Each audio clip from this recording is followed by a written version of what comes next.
try and talk about prodependence for a little bit instead. Okay, all right. So with that, I'm gonna turn this over to Matt. We could probably talk about Yeah.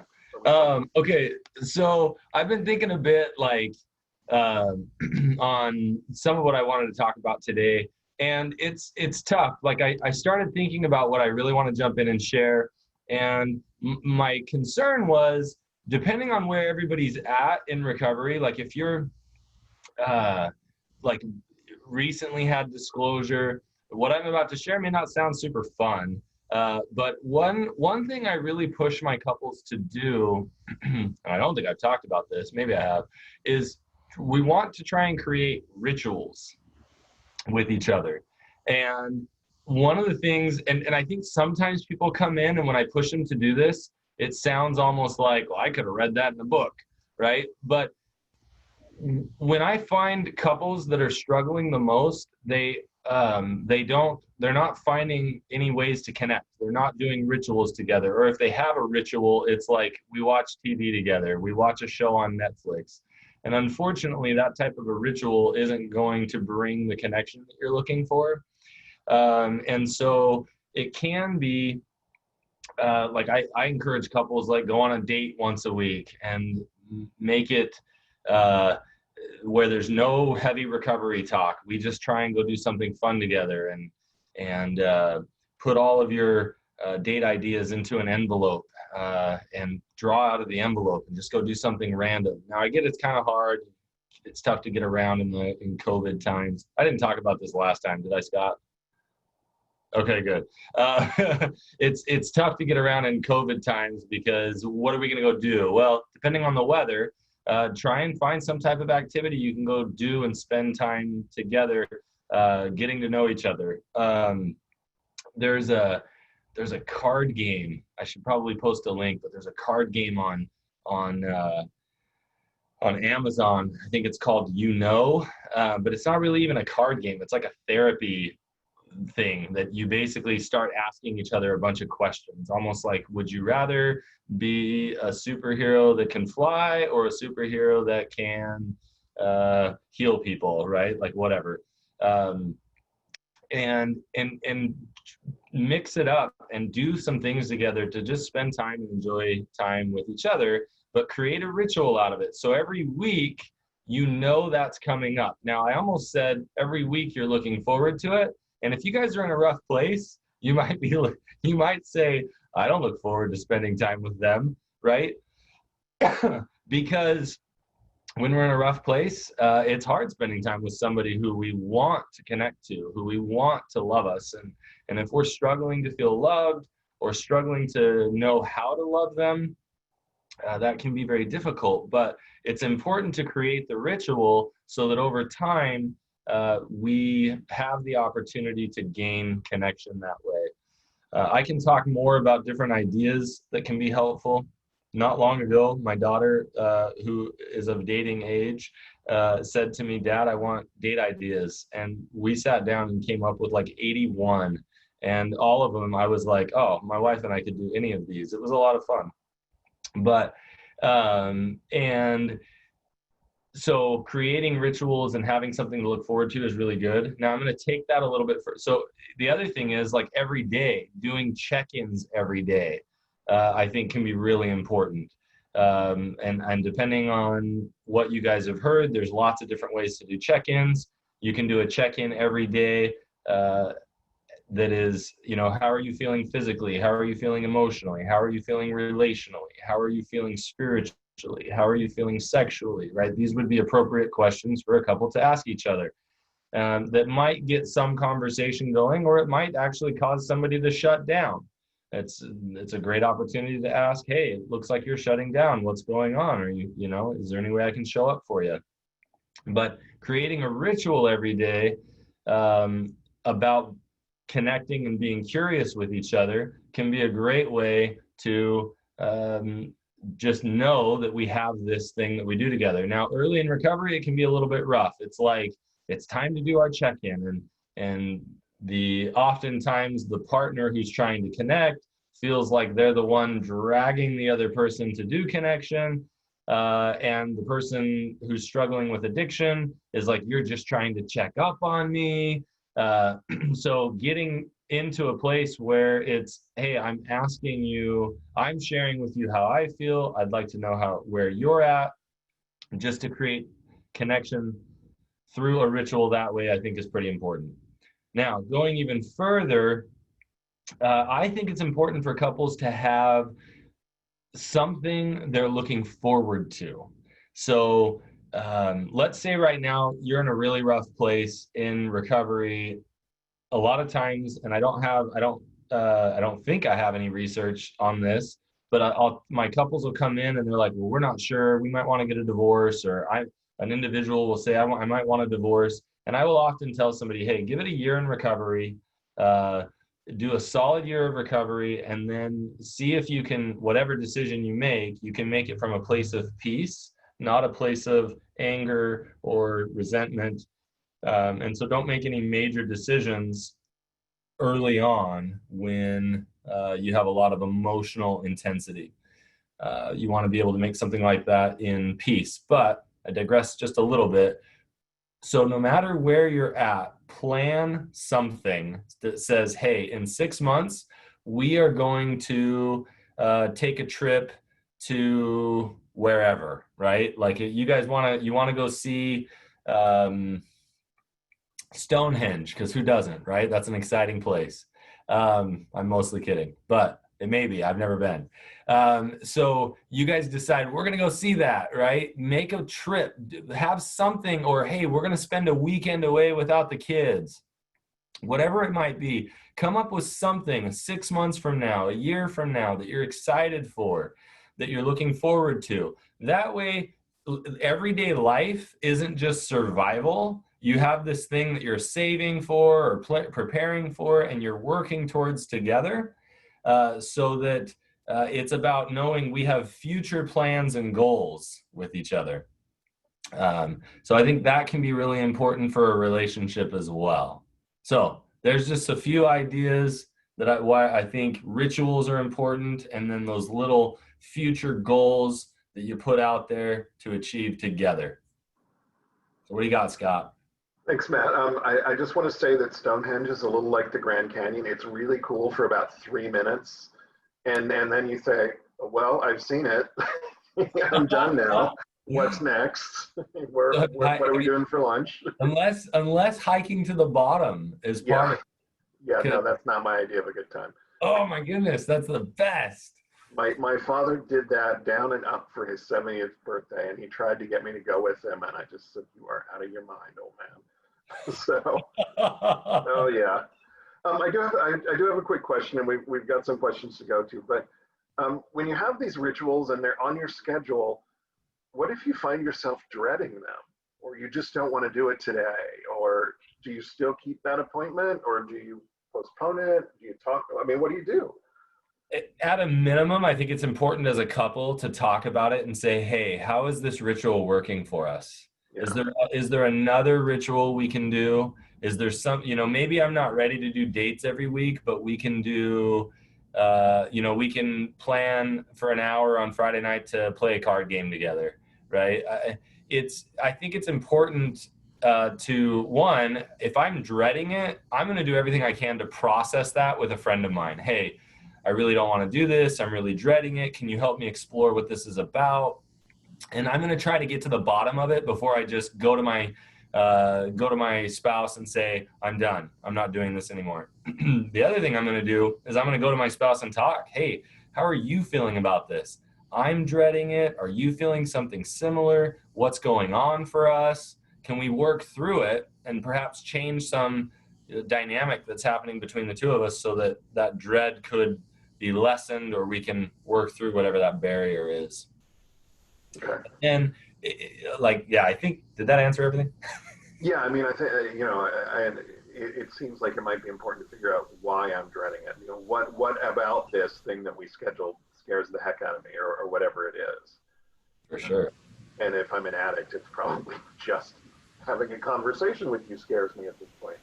Seriously. You're mad at me. Yep, the story I tell myself is you're going to ask me some question, and I'd rather just avoid.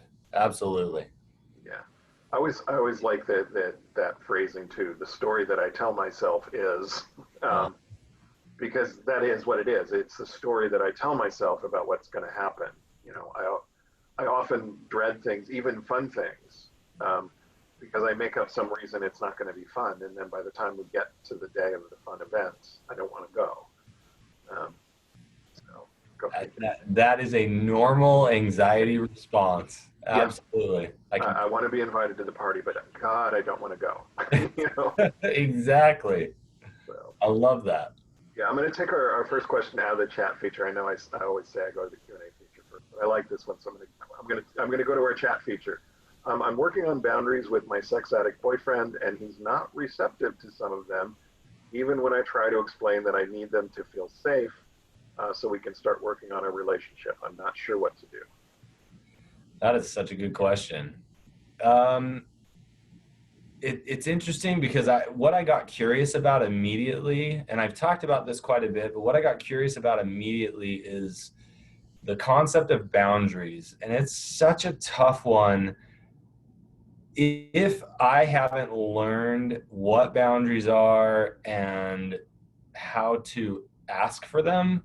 Um, Sometimes in me learning about it, I often am not asking for a boundary. So I'm getting curious because part of me wants to know like what specific boundaries, but I don't want to I also don't want to get too caught up in that, because if you go back to he's not receptive to some of them, I think I would start asking a lot of questions to try and figure out what is the lack of reception about, like what's his hesitancy. And so I'm going to try and go a little bit more base on that, like, okay, so if you're not open to this, why aren't you open to it, and what's that about, right? If I'm asking for safety, if I'm asking for you to and so I've consider this, that boundaries are needs. And if I'm asking for a boundary, am I clear on what my need is? So if I ask him, hey, I'm really not feeling well and I need you to sleep in the other room, right? The need is really, I need some distance so that I can relax, if that makes any sense. And so we often will say, I need you to sleep in the other room. And what we probably need to be going to is, I'm realizing I'm feeling a lot of anxiety. I think I need some space in order to be able to relax. Can we discuss what you'd be willing to do, because I'm struggling to relax right now. Would you feel comfortable sleeping in the other room? Would you feel, what are some things going on here that we could do, right? But I'm going to spend more time trying to address my need than I am telling him the behavior that I want to change. And I think a lot of resistance occurs from people because what they hear is, I need you to sleep in the other room. What they don't hear is, I'm struggling to relax and I'm struggling to be able to get the sleep I need. Um, can we work on this together? I don't know if that makes sense what I'm throwing out there. Yeah, completely. I mean, I think one of the reasons that um, addicts and people in general are resistant to boundaries is, you know, if I set what I think is a boundary, what I'm doing is saying, if you do this, I'm going to punish you in some way. And that's not what a boundary is. A boundary is, when you do this, it causes me to feel this way and I need something different. So I am going to do this. You know, if you're not truthful to me, I feel unsafe and I am going to respond by going and staying at my sister's until I feel safe again. Right. Things like that. It's not about you. It's not you or your behavior. I can't control you or your behavior. I can control mine. And I can control my response to yours.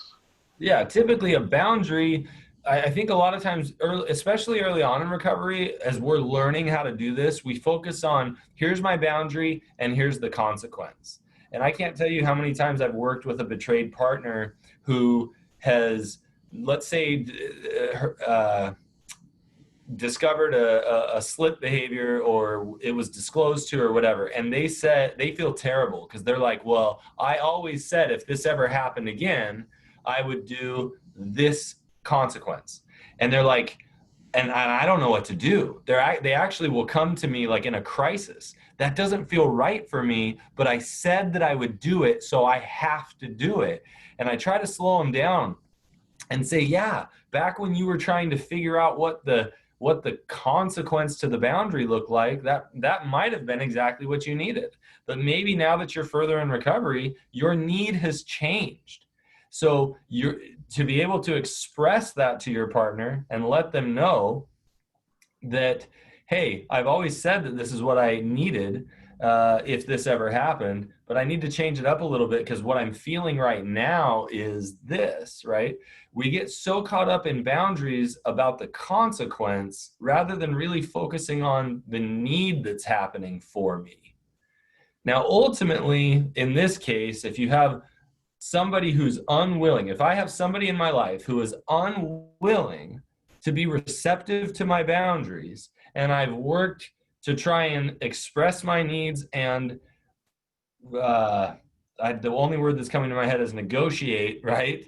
Like to communicate those needs, and they truly become unwilling, then the consequence might be that, okay, I'm at a place where I can't continue to have the same type of relationship that we have. If people are continually unwilling to show up for my needs, and that I can't go also get in a healthy way other places, then ultimately the relationship has to change. And the relationship changes by me setting up a natural consequence. So I hope that's not too vague. No, I think it's good. And, I think people often forget the purpose of boundaries. We hear boundary and we think it's about keeping other people out because that's how we're going to stay safe. And it's not. It's about finding ways to let other people in safely. It's not a wall. It's a wall with a gate that we can monitor. Yeah, And if people keep climbing over the wall, that's going to be a problem. But if they come and knock on the gate and say, "Hey, can I come in?" That's different. yeah, we invite them in. And Yeah. I had a therapist once. I think it was my therapist. I can't remember. That was basically boundaries are about teaching people how to treat you, right? Like it's not about keeping people away. It's teaching them what my needs are. And so I think the hardest thing about boundaries is actually knowing myself well enough to know what I need. Sometimes my boundaries are actually about need discovery. And what that means is I go to somebody and I say, "Hey, Scott, I'm feeling kind of lonely. Are you up for a phone call?" And I call Scott and we chat. And I'm like, "Hey, I'm still feeling lonely. Can you hang out?" And he's like, "Sure, let's hang out." So we hang out, right? Like it's about, I'm asking you, can you show up for me in these ways and meet my needs? And maybe I say to Scott, "Hey, I'm wondering, can we do this once a week?" Right? And that, if you think about it, is me asking for a need. And in some ways, it's a bit of a boundary, right? It's me saying, "Scott, in order to have the relationship I want with you, this is what I want it to look like." And Scott can say, "Hey, I don't know if I can do once a week, but man, every other week's looking really good." Right? And we start to figure out how to show up for each other. And those are all boundaries that are happening there. At any point, Scott can say, "Hey, phone calls are great, but I can't meet face to face because Corona," who knows, right? And most of us, if we're on this webinar, whether we're speaking to you or you're listening to us, grew up in family systems with poor boundaries. And so when somebody tries to set a boundary, we resist because we're not used to it. But I can only speak for myself, but once I was around some people with healthy boundaries, I really began to appreciate healthy boundaries in a way that I never thought I would. They no longer feel limiting, they feel freeing because I know more about what you need and you know more about what I need. And we kind of, I have learned to appreciate boundaries in a way, that I truly did not in the beginning of my recovery, and never thought I would. And so get used to, as you practice boundaries, screwing them up. And as far as, I mean, really, I didn't mean to make this about you. The truth is, some people are going to be receptive to our boundaries, and over time, as people are receptive and not receptive, it will either strengthen the relationship or weaken it. And I think we need to, getting connected with him and try to dig a little bit deeper on what is it that's stopping him from being receptive. What block is happening that he's not wanting to create safety for you? Because if I'm in a relationship, I want to create as much safety as possible. So what's happening for him there? So, okay, let's go to the Q&A feature. My husband is trickle truthing me constantly. We're at day 21 since discovery. He gets very angry with me for asking questions. Oh, gosh. Yeah. What is the oftentimes we'll call that, death by 1,000 cuts, where you're just, where slowly information is getting leaked out. In a situation like this, I really encourage people to work with their therapist on preparing what we call like a formal therapeutic disclosure. Yes, he gets angry for asking questions, probably because it's triggering his shame. He's embarrassed. It doesn't mean you don't deserve to have every question answered. But I would highly encourage you to work with a therapist to figure out what questions are really helpful for you, which questions may not be helpful. There are certain questions that really aren't good for you to know some details on, but you have the right to ask the question, even if it may not be the best thing for you. Yes, that's what's happening is really normal. But this is one of those situations where if I'm preparing for a full disclosure, if you're really concerned that the truth won't come out even in a full disclosure, there's times where I feel like a polygraph can actually be a very helpful tool. You're in a really rough spot, and I would often say start writing all of your questions down and asking your individual therapist what questions would be good for you and to know and which ones aren't. So hopefully that helps a little bit. Yeah, and it's perfectly natural for a betrayed partner to want to know the truth, all the truth, 10 minutes ago. Well, yeah, and that's the hardest part about it, is that you've been lied to for so long. There's this part of you that's so relieved to know you're not crazy. You finally found out the truth. And you want to ask a million questions, right? Because, he's finally willing, in this case, he's finally willing to be open with you. And so let me ask a bunch of questions. The problem is that he's become an expert liar for so long. In order to survive life, he's had to learn how to lie. So now distinguishing what's truth, what's fact from fiction, even in his own head, is a mess. You start asking certain questions like, why did you do this? And he doesn't, to be honest, usually even have the clarity, especially at 21 days, to be able to begin to answer those questions. You want to know everything, and you deserve to know everything. You didn't deserve for this to happen to you. So you're in a rough place. And so, yeah, all of your questions are totally normal.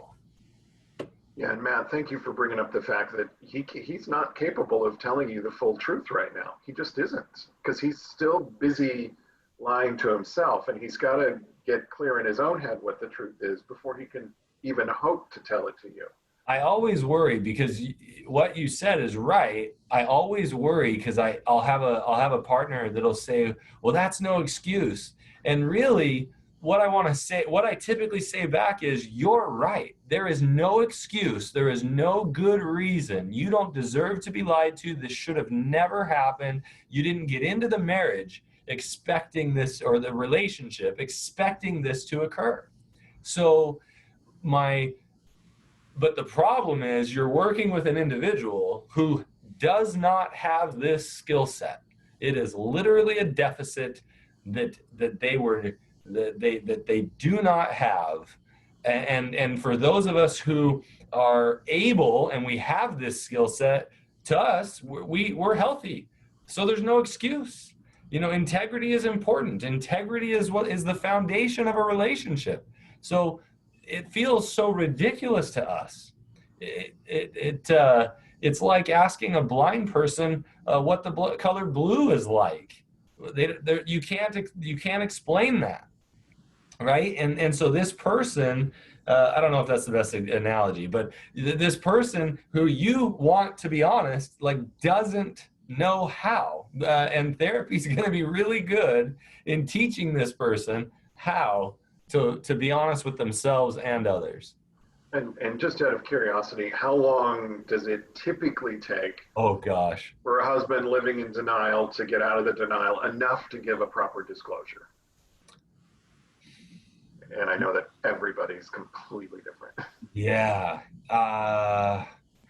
I don't know. I'll tell you, the hardest thing as a clinician is that I'll get a betrayed partner in, and he or she is desperately looking for answers, desperately wanting to know the truth. And the worst part about that is, if I'm working with the person with the addiction, if I'm working with their therapist, it's like, hey, they're not ready yet. Like, we are still working on this, and they are not ready. I mean, it can take several months. I guess it depends on, I think why that question's so hard to answer is, how much work is the person doing around it, right? Are they going to therapy weekly? Are they going to a therapy group? Are they attending 12-step, right? Are they surrounding themselves with people who are going to call them out? Or are they spending a bunch of time with people who are going to enable them, right? So I mean, I would say that it's probably a couple of months as they try and figure it out. I mean, you're going to get some truth in the beginning, but trying to figure out, like, what's truth, what's not, what's real, what's not. I mean, that just, you're going to be sifting through a lot of things, and that you shouldn't have to as a betrayed partner, but unfortunately, that's part of it. And the, it seems to me there are certain things that as an addict I might need to disclose immediately, well before the full disclosure. Like, you might want to get tested, and you know, don't turn to your friend Cindy for support, because she's not going to give you good support. Well, yeah, so that is a tough one. Definitely, I tell people, let's say it's a sexual addiction issue, or let's say it's a drug abuse issue where there's some possibility of sexually transmitted diseases or something, right? Then yes, absolutely, go get tested. You know, the partner should say, yeah, you should get tested, right? And as far as disclosure with friends, I mean, yes, I would work with your therapist on making that happen in a healthy way. I That's a tough one, because I would just say, yes, those things need to be disclosed. We just want to figure out the right way to do it with a therapist to make sure that the proper support is there. Yeah. Yeah, disclosure is a tricky thing. It needs to happen, but it needs to happen right. Yeah, because it can be so traumatizing if it's not done right. I mean, it can just be one more piece of trauma, and you got to think about it as a tool. Disclosure is a tool that can help any of us, and just like any tool, if you misuse it, then that tool isn't useful or as useful in the future. So we have to be careful with disclosure. Otherwise, it's almost like, okay, well, if the disclosure tool has been damaged, it's really hard to repair it for that to be a very good therapeutic thing moving forward. So, and that's why sometimes I used to not be a huge fan of a polygraph, and that's why I'm more on the fan side, because it's not the end all be all. It's not going to solve every honesty problem, but it does provide a certain sense of safety and knowing that it's reoccurring. And as an addict, I'm a big, and who wants to save my relationship, I'm a big fan of the polygraph because it's motivation for me to tell you the truth, the whole truth, and nothing but the truth. And Mhm. then the recurring polygraphs are, that accountability, I need it. So I actually, if I'm the addict, I like the polygraph. I'm not going to fight the polygraph. I want it. And I have some clients that I'll say, hey, moving forward, I can't work with you unless you're doing a regular polygraph. And just because you need it for you. And so I love that you recognize that as an addict. Uh, I need the polygraph for me. I need it so that I can stay honest. Yeah. Because ultimately, an addict is going to get sober because the addict wants to live a better life. Or he's going to get sober because he wants to save his relationship. But ultimately, he's going to stay sober because he wants to live a better life. Um, the fear of consequences is not enough to keep an addict sober, in my experience. Would you give thoughts on that, Matt? Yeah, you say the fear is not enough to keep them sober. Yeah. Yeah, Long term. yeah, fear is not a good motivator. Think It's a about good motivator to get into treatment. It's not a good motivator to stay there. right. I guess I should say fear is a great way to motivate people if you want to get them into action quickly. It's not a good long-term motivator. It's not a good. It doesn't allow for lasting change because you'd have to just keep your fear state up. So yeah, most often fear is what motivates people, or loss is what motivates people to change. And then once you get into recovery, it then becomes this I want to change because I can feel that I need that, and I'm no longer afraid. Yeah, I'm scared of my partner's reaction, but I'm no longer afraid. I tell my the people struggling with addiction, I tell them all the time, you need to not be afraid to make your spouse angry. You need to not be afraid to hurt them, because the truth can hurt. And so learn to be truthful. But Yeah. So next question here. What happens in a case when there's resentment or anger during the course of, I'm guessing, the first year or so of recovery when we're doing well, disclosure and all that stuff? the next question actually is what it's about, because I talked about having a Okay. milestone. I think it's talking about when I talked about plan something a year out. Oh, okay. That's how I'm going to Oh, interpret. okay. That's it. I'm gonna interpret this question that way. Thank you. So, like, let's say you plan something that you guys are looking forward to a year out or 6 months out or whatever, and you absolutely are gonna have resentment and anger during the course of that year or 6 months or whatever it is that you decide. And really, it's knowing that here's this thing we're looking forward to, but the truth is, if we get closer to it and it doesn't feel right for me, then I don't have to go. We can cancel it. We can change the plans. We can move it further back, right? I'm not going to betray myself if it doesn't feel right to go on this trip we've been planning and I'm really not in a space and I need to postpone it a couple of months, then let's postpone it, right? Like, be true to what your needs are. Now, if it's, man, I'm uncomfortable, I'm nervous that, we're going to have some pretty tough conversations. I like to talk to uh, to the betrayed partner and say sometimes being uncomfortable is not being unsafe. And being uncomfortable is just being uncomfortable, and we've got to work through the discomfort. If you're truly unsafe, you need to protect yourself and get yourself in a safe spot. But sometimes we got to push through the discomfort and feel the discomfort. I'm not. Hopefully that makes sense what I'm saying. But as far as how you work through the resentment, I'm a big proponent of actually talking about it, discussing the resentment. Start to bring up. If you can't bring up the big resentment, bring up the little resentment and see if you can talk about that.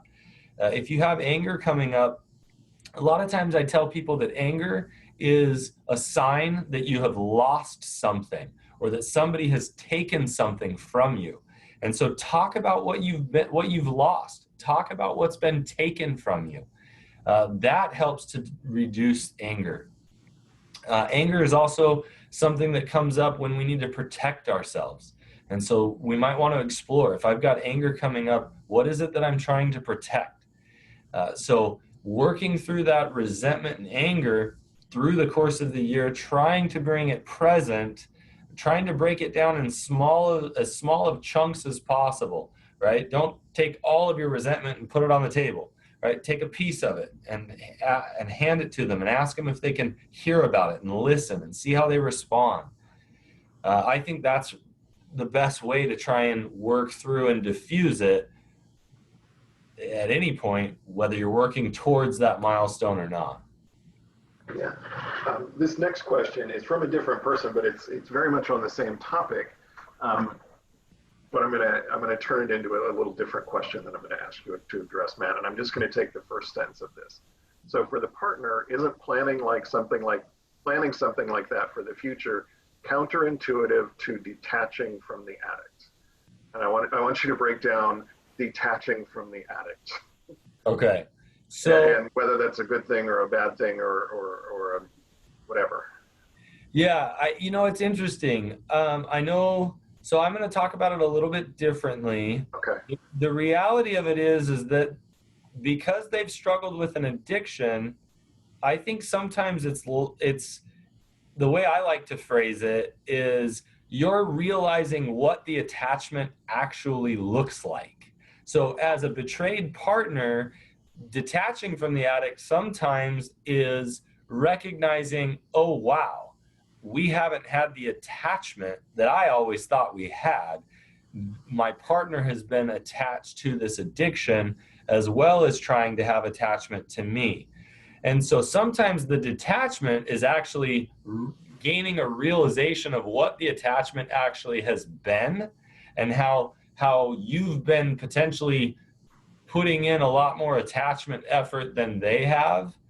But I think if you're truly looking at a detachment standpoint, it would be, okay, let me shore up my attachments with other people so that my attachment wounds with my partner aren't so painful, so I can get my support where I need my support. And let me try and see what things am I asking my partner to show up on that they just haven't been able to, and it's left me feeling empty. So I'm pulling away from the things that weren't getting met and trying to figure out the healthy ways to get them met. So I don't think that planning something for the future is counterintuitive, because you're almost saying we're working on attachment so much that we have future plans together. We have things, we're looking forward to a better, healthier life together, even if we are learning what healthy attachment or repair of attachment looks right now. So I love the idea of having that future plan, because it says to the relationship, we are working towards attachment, even if we're in a messy attachment state right now.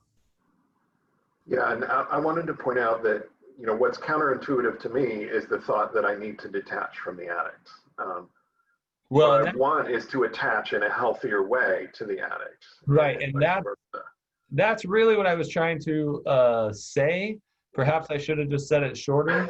That's all right. I think you got it. But I mean, we call this webinar Prodependence for Couples, not Codependence for Couples, because codependence originally, in its original form, was caring for yourself as well as the addict, learning to care for yourself as well as the addict.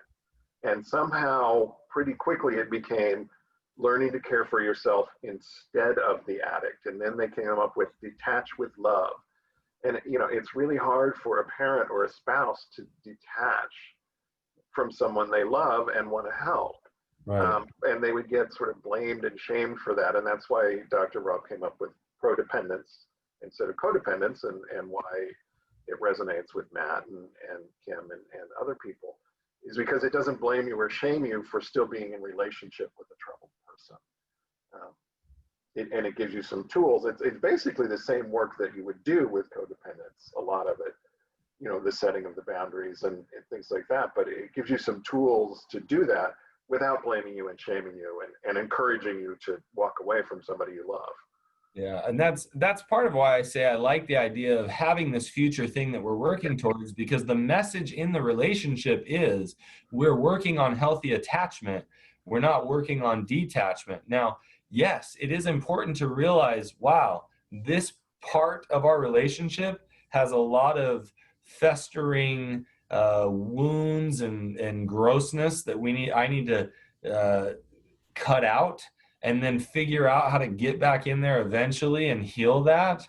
But yeah, we're certainly not trying to um, cut them off or cut ourselves out. But we do need to reach out to other people and attach more to others while we're learning how to heal and attach more strongly. So I think you're right on. Cool. Thank you. Next question here. Thank you for indulging me. Next question here. Recommended resources and reading on boundaries. You know what? It's a great question. Honestly, the only hesitancy I have to throwing out the first book I'm going to throw out, it's Boundaries by Townsend and Cloud, I think, the two authors there. It is a Christian book. I think it definitely is a Christian book. And so if anybody is not of that spiritual persuasion, the other one, I'm going to have to step off camera for a second to grab the book. But there's another book, and it is by Anne Catherine. It's Boundaries, Where You End and I Begin. That one I've also, I think is really good. And I don't think it has a spirituality base to it. And so both of those are good on reading boundaries. I mean, honestly, it depends on what you have going on. I think there's some excellent books that are more maybe suited towards somebody who's in a sexual addiction relationship. There's Moving Beyond Betrayal is the one for sex addiction and boundaries, which is a good book. Right. And so there's books that are boundary related, specific to maybe different addictions, and that can be really helpful because it's it helps us learn about scenarios that are very unique to the specific relationship we're dealing with. But as far as very general, those two books are good just on the general concept, but I would probably honestly do a search for Boundaries, Sex Addiction, Boundaries, Alcoholism, and see if you can find something that's a little bit more suited to whatever addiction you might be working with. Yeah. And you can even get into like boundaries with kids who are addicts, right? Do a search and start reading. So do I have the perfect resource for you? Probably not, but definitely get out there and start searching. And Brene Brown has some good stuff on boundaries too, just kind of tucked away in her various books. There'll be little nuggets about boundaries, which are cool. I'm going to pull this question out of the chat feature too. What if it's been 2.5 years and my spouse is still lying? Oh, gosh. That is a great question. The interesting place that you may not like me saying is, can you continue to live this way? I mean, you've been living this way for 2.5 years. What does that look like? Are they lies that aren't heavy enough that it's a deal breaker? And so do you have to accept that you're potentially living with somebody who chronically lies? So do you just learn to accept that? Or do you get to a place where you say, I can't live this way any longer, and change what your needs are, right? If your needs have changed, then you may need to work a little harder at discovering those needs and then declaring those needs to your partner. And so what exactly does that look like? It depends on your need. If your need is, hey, I need a month of no lies, and then we can sleep in the same bedroom again. I mean, I'm just making this up. Well, try it. See if that helps you. Again, not we're going to change their behavior, but what is it that's actually helpful for you?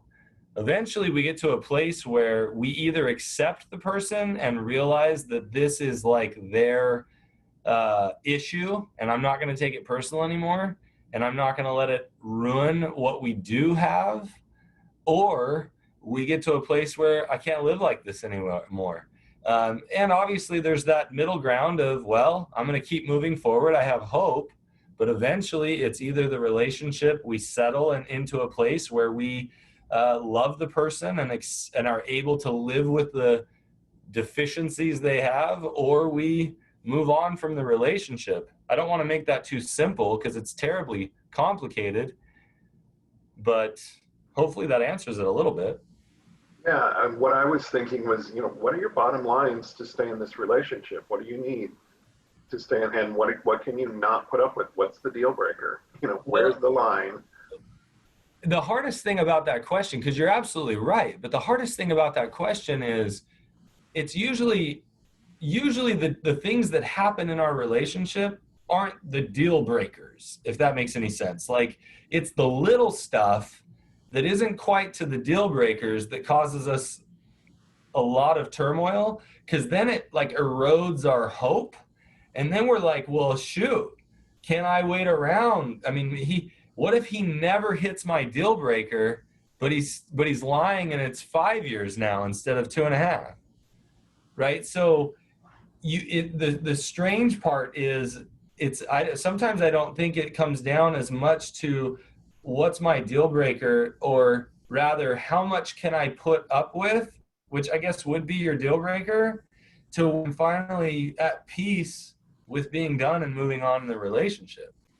And maybe we're talking about the exact same thing, just using different words. Yeah, I think we are. I mean, I just want to, the last thing I want to bring up here is that Rob Weiss and Jennifer Schneider and Charles Samenow did some research with betrayed partners of sex addicts, and they found very clearly that it's not the behavior, the actual cheating, that hurts the most. It's the lies and the secrets that hurts the most, and that ultimately does the most damage to the relationship, because if I can't trust you on anything, it's really tough to be in a relationship with you. Do you see that in your practice? Oh, absolutely. In fact, they're not the first persons to do that research. Right. I mean, if they did it specifically with sex addiction, that's great. But yeah, the foundation of every relationship is honesty. It's integrity, right? It is not perfection. We have a tolerance for imperfection. In fact, I think to some degree we expect it. This is probably a ridiculous example, but as I sit next to this live plant that I have next to me that you can't see on camera, it's got all sorts of brown spots and little things and leaves I probably need to pull off. But if we see a plant that doesn't have any imperfections, our immediate thought is that's fake, right? If you find a really good fake plant, it's because it has imperfections that they've put in it. So again, a silly example, but we don't expect perfection in our relationships, but we do expect honesty. We do expect integrity. So when we don't have that, that is so damaging and so painful. The tough part when you're dealing with somebody who's an addict is that they learn to lie to survive. And so they don't even know how to do integrity. They don't even know how to do honesty. So at some point in the recovery process, we have to figure out, how long can I wait for them to figure out how to do it? Or what level of tolerance do I have if they are not telling the truth? If it's only about whether or not they took out the trash, I can deal with that, right? But yet they do it and it's annoying, right?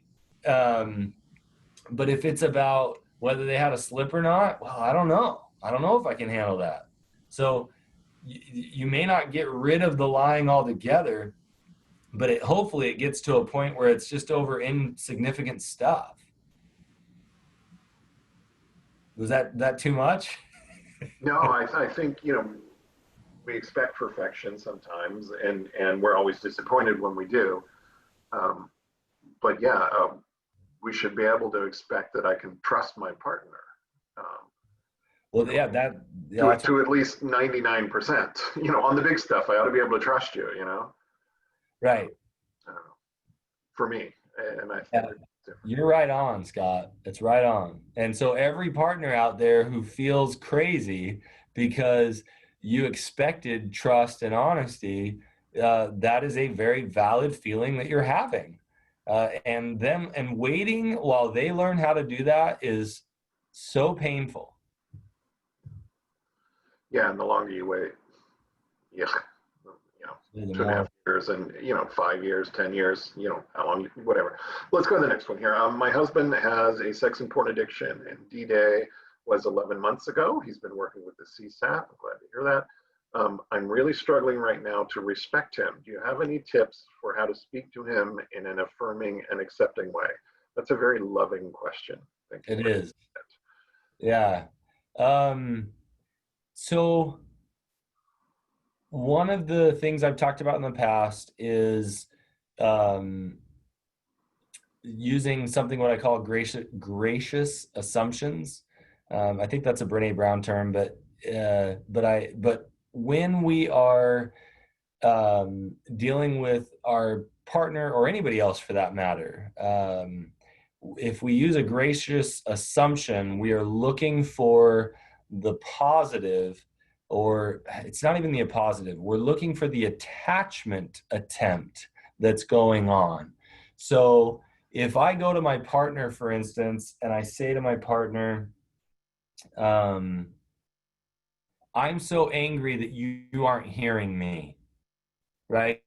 I can get defensive and respond and say, I don't know what you're talking about. I'm listening all the time, right? Or I can use the gracious assumption, which which is based in the attachment of, oh, so you're feeling sad that I'm not hearing you. I'm so glad that you want to be heard by me. I'm so glad that you want to be close to me. That feels really good, right? And that takes a lot of work to hear the attachment bid that's going on especially if it's in an attack, right? So oftentimes you'll hear blame, you'll hear an attack, uh, and trying to listen for his desire to be close and affirming that and accepting that, you're doing two things. You're saying, I can tell you want to be close to me.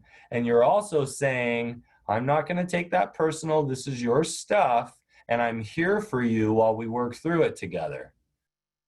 So I hope that answers your question a little bit. Yeah, and it's also normal for a betrayed partner to still be having some ill will at Oh this stage. yeah. Oh yeah. In fact, I mean, I sometimes I feel so bad for my betrayed partners because it's almost like, hey, you've now been traumatized by this discovery.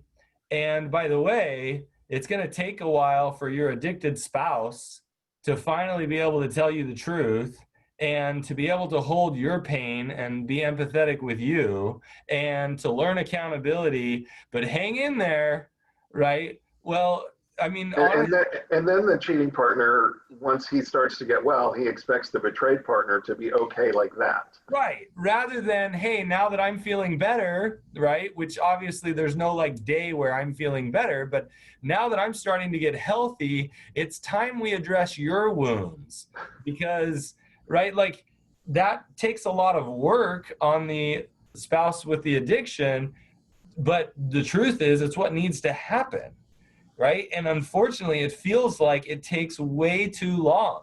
There is no fairness there. It's awful. So hopefully that answers your question. Yeah, it's just yeah. There's no like immediate make it better for you answer, is there? I mean, Yeah, it honestly is learning how to stay close while holding a shield because I know that my addicted partner in this case is trying to work through things.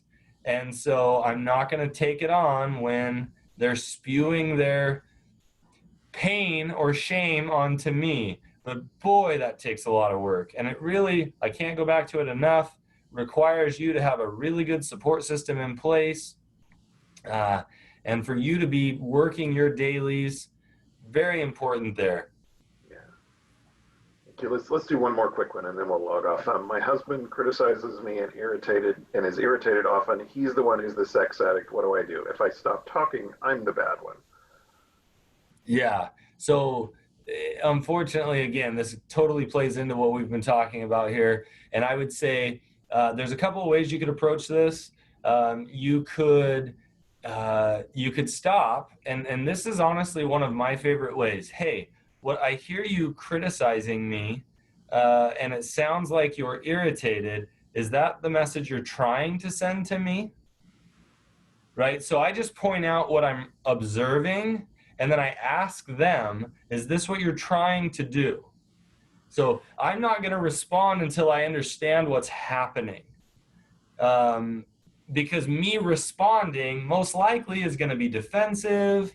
It's most likely not going to be me hearing the attachment bid that they're trying to make, right? I might say, hey, are you trying to get close to me right now? Because this feels like you're criticizing me.